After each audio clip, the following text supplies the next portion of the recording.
Buenas tardes. ¿Cómo están? Como dijo el pastor David, en esta tarde nos hemos reunido para escuchar las últimas palabras que el Señor Jesús pronunciara en esa cruz. Y no es que veneremos o adoremos la cruz, sino que la cruz fue un instrumento del sacrificio que Jesús realizó para que nosotros tuviéramos vida eterna. En esa cruz es donde se consumó la mayor muestra de amor que Jesús tuvo por nosotros. Ahí fue donde se consumó. Y es por eso que nosotros tenemos la importancia y creemos que es importante recordar estas últimas 7 palabras. Y la primera palabra que Jesús pronunció en la cruz del Calvario es esta, y decía: Padre, perdónalos porque no saben lo que hacen. Continúa diciendo: y repartieron sus vestidos echando suertes. Y el pueblo estaba mirando, y aún los gobernantes se burlaban de él, diciendo: a otros salvó, sálvese a sí mismo, si este es el Cristo, el escogido de Dios. Los soldados también lo escarnecían, acercándose y presentándole vinagre, y diciendo: si tú eres el rey de los judíos, sálvate a ti mismo. Padre, perdónalos porque no saben lo que hacen. Me encanta la actitud de Jesús en la cruz, en el momento en el cual Él estaba sufriendo, en el momento en el cual Él estaba siendo ofendido, como lo leíamos, por los gobernantes, por los soldados, por todo el pueblo que estaba observando. Él solamente exclamó estas palabras y dijo: Padre, perdónalos porque no saben lo que hacen. Jesús, en una actitud de perdón, se estaba olvidando de sí mismo. Se estaba olvidando de sí mismo porque estaba pensando en nosotros. Jesús se estaba olvidando, aún a pesar de las ofensas que le estaban haciendo, porque pensaba en nosotros. Y estas palabras que Jesús pronunció en la cruz diciendo: Padre, perdónalos porque no saben lo que hacen, son las mismas palabras que Jesús hoy está pronunciando al Padre, porque tú y yo aún no sabemos lo que hacemos. Dice la palabra que un abogado tenemos para con el Padre, y es Jesucristo, el justo. ¿Y qué abogado intercede de esta manera sino solamente Jesús? Jesús está ante el Padre día a día pidiendo por nuestro perdón. Porque aún en estos tiempos, aún nosotros, conociendo el sacrificio de Jesús, aún no sabemos lo que hacemos. Y aún conociendo la palabra de Dios, aún conociendo el sacrificio que Jesús hizo, aún nosotros decidimos pecar. El domingo pasado nos habló acerca del Domingo de Ramos, de la entrada triunfal. Y unos días después de haber recibido a Jesús con esa algarabía, con esa alegría, unos días después el pueblo enardecido gritaba: crucifíquenle. Se olvidaron de aquel amor, se olvidaron de aquellos milagros, se olvidaron de aquella provisión que Jesús había dado, y el pueblo gritaba: crucifíquenle. Y aún a pesar de todo esto, Jesús se olvidó de sí mismo por pensar en nosotros y dijo: Padre, perdónalos porque no saben lo que hacen. Y algo que me llama la atención es que Jesús nos perdonó sin que nosotros le hubiéramos pedido perdón.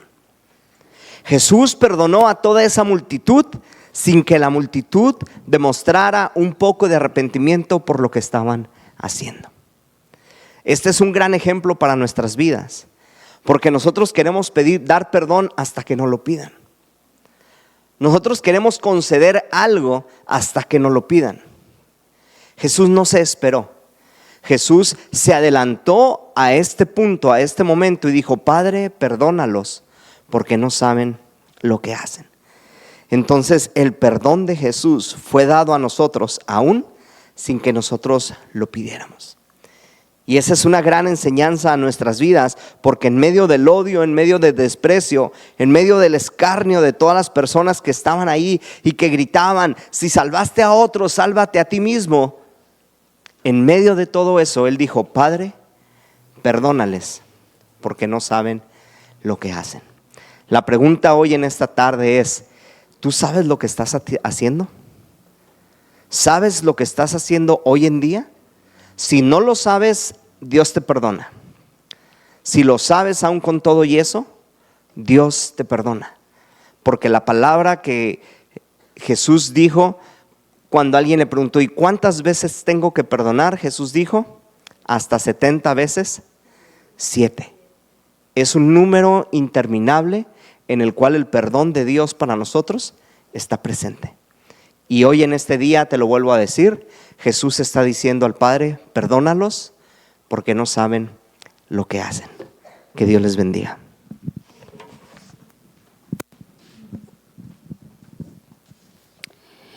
Y dijo a Jesús, acuérdate de mí cuando vengas en tu reino. Entonces Jesús le dijo, de cierto te digo que hoy estarás conmigo en el paraíso. Hoy estarás conmigo en el paraíso. El llamado buen ladrón acababa de oír decir al Padre, perdónalos porque no saben lo que hacen. Con esto, inmediatamente ese ladrón supo que Jesús era el Rey y comprendió que no era nunca tarde para el arrepentimiento. Estos dos ladrones que estaban al lado de Jesús representan o personifican a cada uno de nosotros. El endurecimiento y pecado, y el otro el arrepentimiento y buscar la santidad. Lucas nos decía que ese día en Jerusalén había una atmósfera de tinieblas, todo había oscurecido. Y en medio de toda esa oscuridad y pecado, aún ahí puede haber un rayo de luz y esperanza, Jesús, que traspasa toda tiniebla y que nos introduce a su reino. Podemos decir que el buen ladrón, en su último respiro, volvió a robar. Pero ¿saben qué robó esa vez? El cielo, donde se conforma de un recuerdo, acuérdate de mí. Y Jesús le dijo, estarás hoy conmigo en el paraíso. Pero ¿qué significan hoy estarás conmigo en el paraíso? Hoy es prontitud, es ese instante donde Dios puede cambiar la vida de cada uno de nosotros. Claro, si lo decidimos. Estarás, es seguridad, la certeza de confiar en la palabra de Dios y que ésta se va a cumplir en la vida de cada uno de nosotros. Conmigo es la compañía. Jesús le estaba diciendo que Él jamás estaría solo, pero hoy te dice a ti y a mí que jamás vamos a estar solos, que Él siempre estará con nosotros acompañándonos en el paraíso. ¿Qué trata eso? Es la felicidad. Es lo que Adán había perdido, pero que Jesús viene y te dice, hoy lo puedes recuperar si tú decides servirme y seguirme. Así es que hoy yo te pregunto, ¿tú crees que podrías ser ese ladrón bueno? Dios te bendiga.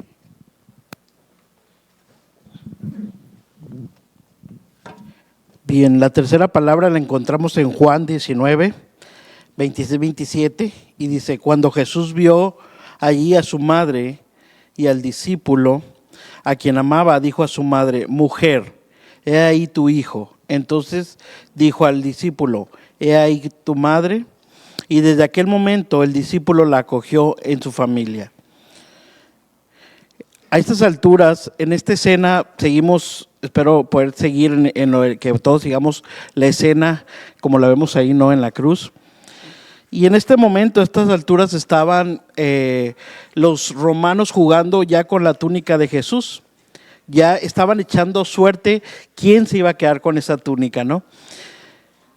Y lo más importante en esta parte era que cómo es que ellos valoraban más quién se podía quedar con esa ropa que por el mismo Salvador que estaban crucificando. Entonces, ahí justo es cuando Jesús baja su mirada directa y agonizante hacia su madre. Y aquí podemos tener dos situaciones y entender dos situaciones en esta parte. Primeramente, vemos el notable tributo de amor y de fe que tenía su madre y de su amado discípulo, que al final de cuentas son de los que pocos se quedaron ahí con Jesús. Recuerden que para cualquier creyente judío acercarse a la cruz era muerte. Entonces, ellos permanecieron en paz observando a Jesús. Y sin embargo, María no se movió de ahí porque ella demostró esa lealtad y ese amor hacia su hijo, pero también su Salvador. Al final de cuentas, a Jesús, sus discípulos pudieron abandonarlo. Sus amigos lo olvidaron en ese momento y su nación lo despreció. Pero la madre nunca dejó de estar ahí con él. ¿Quién podría imaginar entonces o analizar este corazón de madre, lo que sufrió ella al ver a su hijo ahí? Y también a su amado Juan que estaba a un lado. El otro punto precisamente es ese. Jesús preparó provisión. Esto es interesante, que a pesar de que Jesús solo lo imaginamos, pero la realidad es que creo que no podemos ni llegar a una cuarta de lo que podamos imaginar o creer de lo que él estaba sintiendo y viviendo en ese momento. Pero él aún así preparó provisión. Dice que significa que él no dejó nada sin resolver. Él todo lo cubrió. Es bien interesante porque cuando tú lees la palabra y cuando desarrollas este carácter y ese espíritu, te das cuenta que cada vez Jesús te sorprende más por la sabiduría que plasma en su palabra. Y te das cuenta que Él no dejó ningún cabo suelto. Él todo lo cubrió. La capacidad de Jesús para cuidarnos entonces quedó muy claro cuando Él dejó su necesidad, por un lado, para cubrir la necesidad de nosotros. De esto entonces podemos tomar una gran lección nosotros. ¿Cuál es? Hermanos, este tiempo cada vez lo escuchamos y decimos está cada vez más complicado, cada vez más difíciles estos tiempos. Pero el egoísmo es algo que está creciendo tanto en nosotros que necesitamos regresar a estas palabras para poder contrarrestar este efecto que traemos ya por naturaleza humana. Y ese puede ser esta enseñanza que nos deja en esta parte Jesús, que podamos dejar nuestra necesidad para suplir la necesidad de nuestros hermanos. Gracias. Buenas tardes. Dios mío, ¿por qué me has abandonado? Está en Mateo 27:46. Estas palabras las pronunció estando en la cruz, pero realmente, ¿dónde empezó a ser abandonado? El Señor cenó con los 12, ¿verdad? Pero poco a poco fue quedando solo. Se fueron yendo uno tras otro. Cuando estaba en Getsemaní, que significa prensa de aceite, algunos se quedaron atrás porque Jesús solo llamó a 3, a Pedro, Santiago y Juan, para que le acompañaran a orar. Entonces ellos le acompañaron, pero no hasta el lugar hasta donde iba Jesús a orar, sino que se quedaron un poquito alejados, pero al final también ellos lo abandonaron. ¿Por qué? Porque se durmieron. Entonces esa lucha que el Señor tenía, que sentía tal vez una gran angustia, ¿por qué no? Ahí él empezó a sentirse solo y abandonado, pero también se sintió más abandonado cuando Judas lo traiciona, y Judas es una representación de Satanás también en nuestras vidas, porque fíjate que nos traicionas también, te tienta, pecas y luego te entrega a sufrir o a morir, que Judas fue lo que hizo, se suicidó, ¿verdad? Así que le besó y le entregó. Entonces Jesús dijo, ya está, y fue con ellos, con los romanos, ¿verdad? Era un proceso que había que atravesar solo, iba a ser juzgado como si fuera culpable. ¿Qué es lo único que nos puede separar de Dios?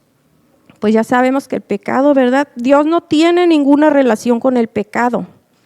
Dice en Romanos 6:23, porque la paga del pecado es muerte. Todo el pecado de la humanidad fue cargado en Jesús. ¿Por qué? Porque Él era la carne, era la representación de Dios en la tierra. Y Dios es espíritu. Arriba en el cielo no va a entrar ninguna carne pecaminosa, solo el espíritu. Todos seremos transformados en espíritu, incorruptibles. ¿Fue abandonado por Dios? Sí, por horas, mientras permanecía en ese cuerpo de carne, pues estaba lleno del pecado de toda la humanidad y Dios no tuvo injerencia en ello. Cuando su pueblo pecaba, había que hacer un sacrificio, era un animal para expiación, ¿verdad? En el Antiguo Testamento ya lo hemos leído. Para expiar tu alma y la mía, era este sacrificio, este cordero inmolado, el último sacrificio, porque no había otra forma, era la ley, era su estatuto, la ley nunca se abolió.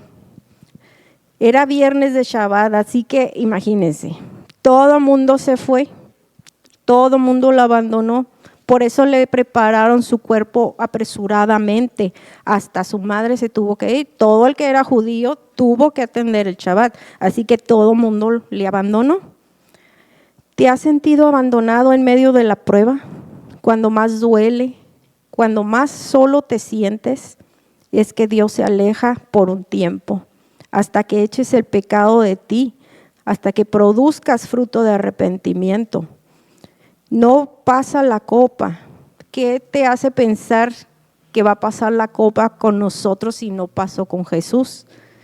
Muchas veces la copa de la ira no se va a ir, porque a veces la copa está llena de la ira del Señor. No se va a ir, no va a pasar hasta que hagas un verdadero compromiso con Él. Entonces, cuando viene la muerte del pecado, en este caso del Señor Jesús, cuando vence el Espíritu y viene la reconciliación con el Padre, y cuando Jesús resucita en su cuerpo incorruptible, es cuando viene en nosotros ese renacer, esa reconciliación con Jesús.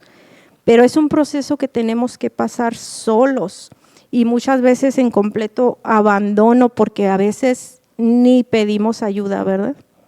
Es un proceso que cada quien tiene que pasar solo con el Señor, en oración, en ayuno. Tú sabes cómo pasas esos procesos, igual que el Señor lo pasó, a veces en completa soledad por Dios, porque mientras esté el pecado en nuestra vida, no va a haber injerencia de Dios ahí hasta que en nosotros haya fruto de arrepentimiento. Entonces, pues sí fue abandonado Jesús físicamente, igual que muchas veces nosotros nos sentimos, pero Jesús, que sabe lo que padecemos, y el Espíritu Santo que está con nosotros, ellos no nos abandonan. Jesús prometió estar con nosotros hasta el fin. Amén.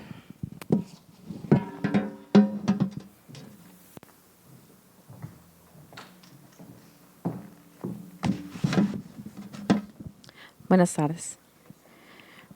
Después de esto, sabiendo Jesús que ya todo estaba consumado, dijo para que se cumpliese la escritura, tengo sed. Esto lo vemos en Juan 19:28. Y bueno, aquí físicamente tenía razón para sentir sed. Después, el jueves, dice que instruyó, preparó y celebró la Pascua, lavó los pies de los discípulos, pronunció un gran discurso, la oración en el Getsemaní, donde su sudor dice que era como gotas de sangre, el arresto y nuevamente cuando fueron por él en el Getsemaní. El viernes, en horas de la madrugada, fue sometido a 3 juicios. Fue de los judíos, ante Anás, Caifás y el Sanedrín.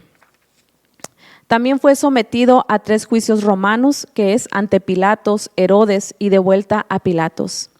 Le escupieron, le dieron bofetadas y golpes, lo azotaron, le clavaron la corona de espinas, le golpearon la cabeza, tuvo que cargar su cruz, lo desnudaron, fue crucificado, se le atravesó al costado una lanza. Jesús tuvo sed para que se cumpliese la profecía en Salmos 22:15, que dice, como tiesto, el tiesto quiere decir como pedazo de barro seco, se secó mi vigor y mi lengua se pegó a mi paladar y me has puesto en el polvo de la muerte. Esto es algo tan doloroso que el simple hecho de describirlo a mí me parte el corazón y me es muy difícil hablarlo, muy difícil. No puedo imaginar y realmente no me quiero imaginar ese dolor al que fue sometido, ese estrés, ese como fue escarnecido. Yo creo que no se alcanza a describir el dolor, el padecimiento que él pasó. Y después de todo eso, de un cuerpo tan golpeado, tan masacrado, tan deshidratado, cuando tú no tomas agua, ¿cómo sientes seca tu garganta? No puedes tragar saliva, no puedes hablar, no te agarra una tos. Imagínate ahora todo golpeado, masacrado, herido. Dice que su sudor era como gotas de sangre. Y en todo ese tiempo, no se dice en la palabra que le estuviesen atendiendo, que le estuvieran dando agua, una esponja, algo, no, sino que al final él dijo esas palabras tan cortitas, ¿verdad? Yo no me imagino, él fue como un cordero, él fue, no sé, no puedo imaginar ese dolor, pero eso nos enseña el amor tan grande que él tiene para ti y para mí, el sacrificio tan perfecto. Tú vales la pena, vale su sangre y tenemos que hacer valer ese sacrificio que Él hizo por nosotros. Ha sido un dolor tan grande que Él ha pasado y yo, como les decía, me era tan difícil hablarlo, tan difícil, porque te puedes poner en el lugar quizás de María, ¿verdad? Ver tu hijo y la impotencia de no poder hacer nada. Después sabiendo que se estaba desangrando, después sabiendo que estaba pasando todo eso y ni siquiera poderle tú brindar esa agua, ese vasito de agua para que él pasara, yo creo, saliva. Entonces él hizo un sacrificio tan hermoso y tan perfecto que en veces nosotros con nuestros actos denigramos todo ese sacrificio, lo echamos a la basura. Él ha hecho algo tan hermoso que nunca nadie jamás en la vida lo volverá a hacer por ti, por mí. No va a pasar así. Entonces, en la quinta palabra, él nos puede ilustrar, no puede ilustrar mejor la humanidad de Jesucristo. Era tanto humano como divino, pero sufrió como ese humano. Así que muchísimas gracias, que Dios les bendiga.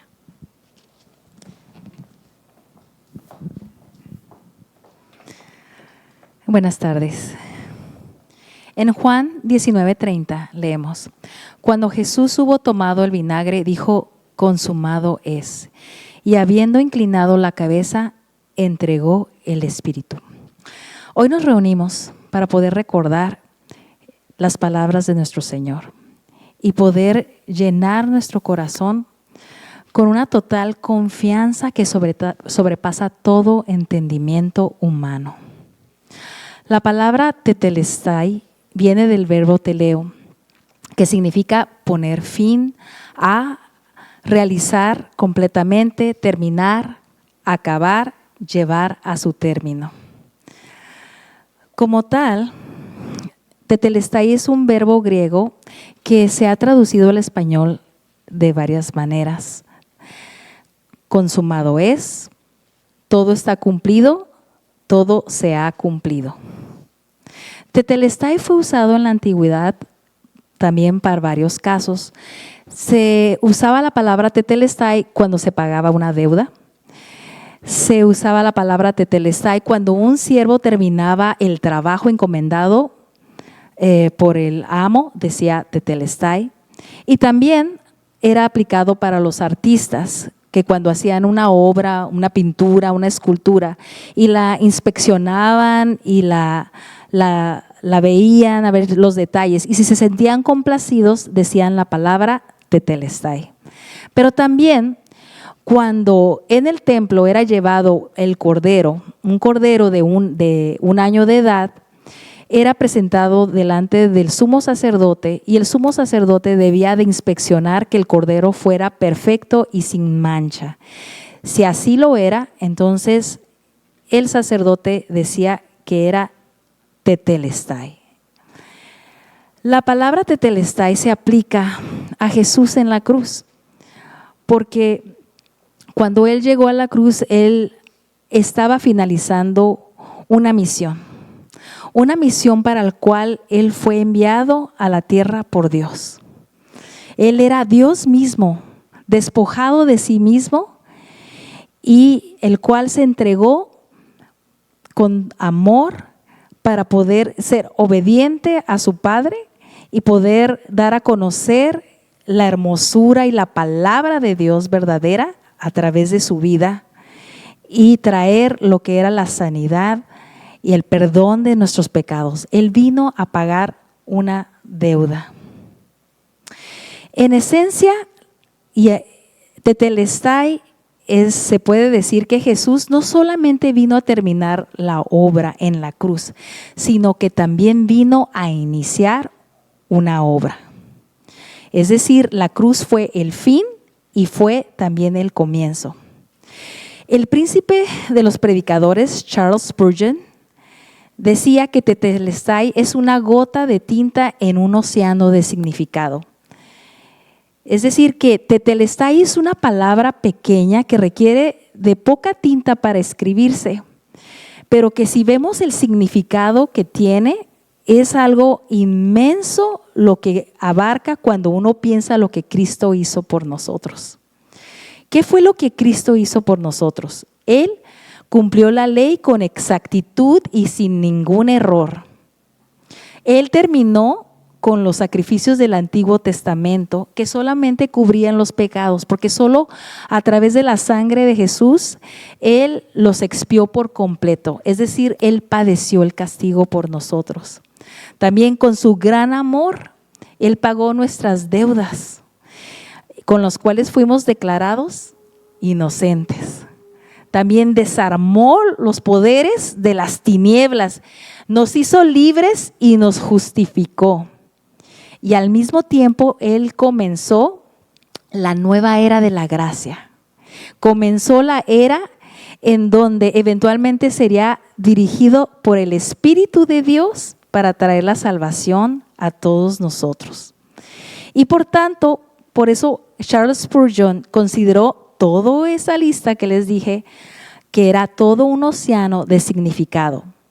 Tetelestai, no se te olvide, es una sola palabra con una gran trascendencia de bendiciones para nosotros, los que hemos sido redimidos por Dios. Ahora, Jesús dijo, consumado es.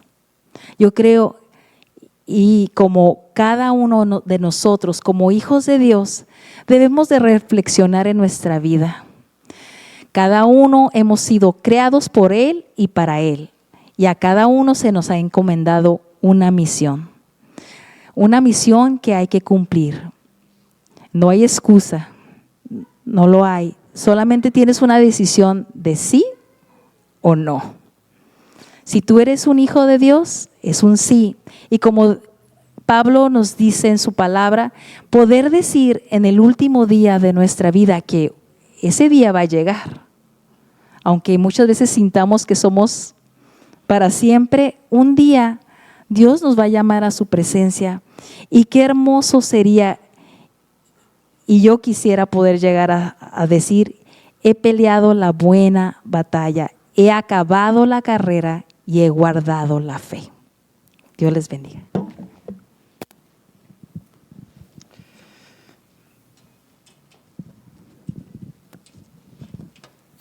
Estamos hoy un poco diferente, ¿verdad? No sé, yo me imagino que cuando Jesús invitó a sus discípulos y estaban celebrando la Santa Cena, fue un evento muy bello donde Él los sienta y los atiende. Y el maestro estaba siendo claro con las últimas enseñanzas a sus discípulos, donde celebró la Santa Cena que se nos compartió el día de ayer con el pastor Pedro.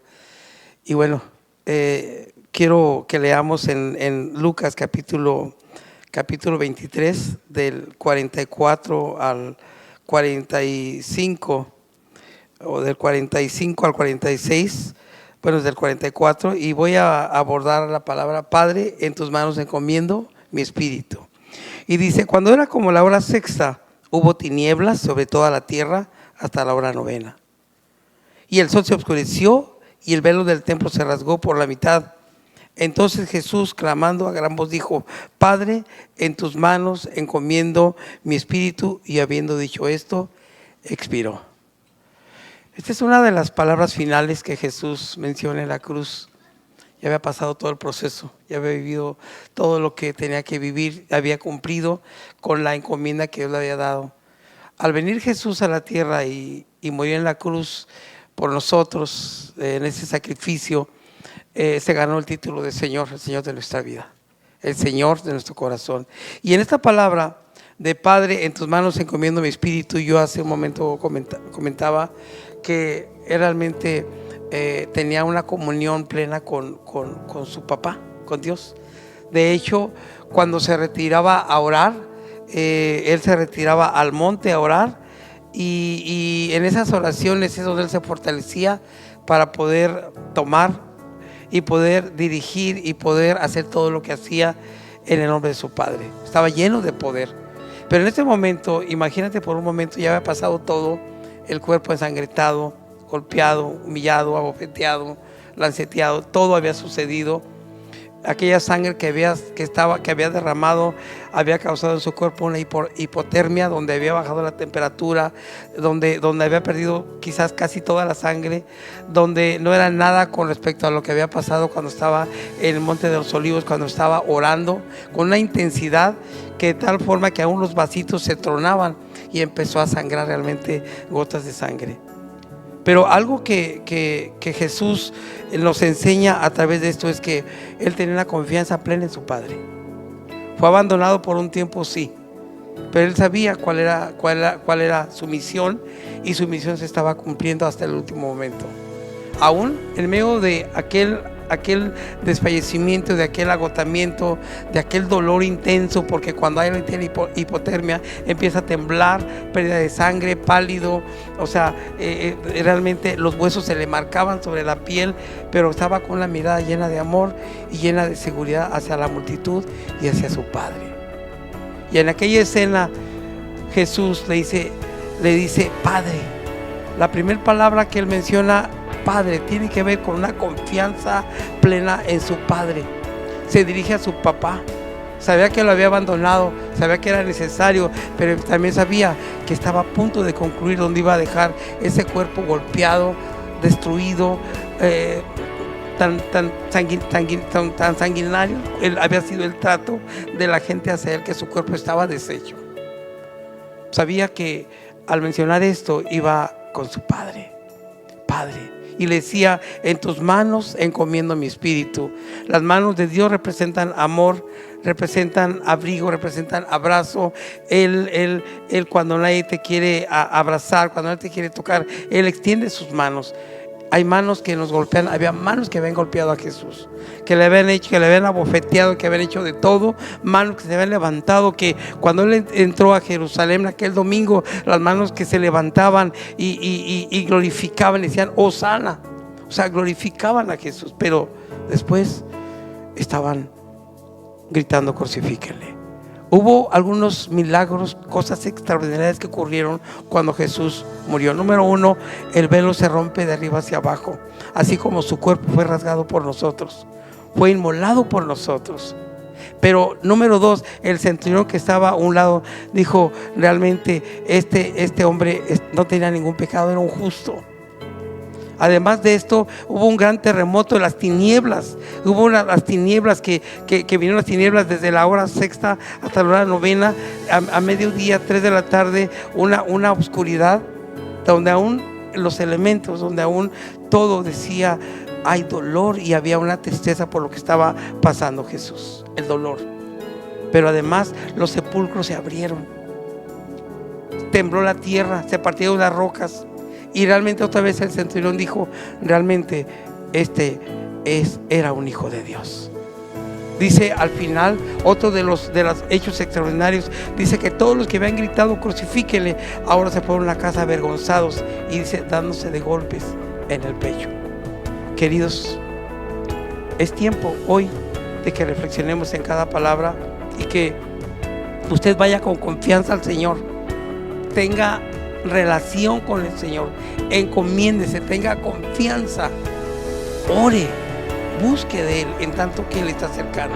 Pero lo demás, cuando Él dijo, encomiendo mi espíritu, decía, Señor, me voy, encomiendo mi espíritu, tómame. Y en ese momento Él expira, y vemos cómo esas palabras del Salvador en la cruz y esta última nos da un aliento. Número uno, que tenemos un papá, que no somos huérfanos, que como decía el pastor Pedro, decía, si alguno pecare, abogado tenemos para con Dios. ¿Quién es el abogado? Cristo el justo. Así que esas son las palabras, y solamente queda que nos pongamos de pie, y ahí me gustaría que hiciéramos un círculo y terminamos una oración como familia, y de ahí que nos pudiéramos ir a casa preparándonos para el día de domingo, y bueno, el día de mañana que usted lo pase recordando ese tiempo tan hermoso en la presencia del Señor Jesús.